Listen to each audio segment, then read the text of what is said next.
Yo, what's up mga bro? Another order. Halika. So itong apat na kinochi ay ito yung mga umorder. Bound to Quezon City, bound to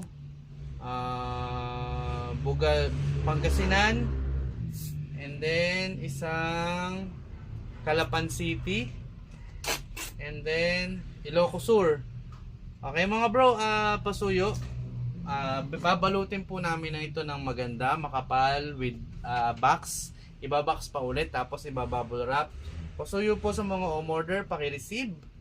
Dahil pag po ito hindi nyo na-receive, babalik sa amin, magbabayad kami ng shipping fee.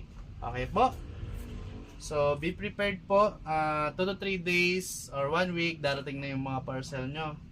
And then dalawang RCB City 600, Muntinlupa, malapit lang.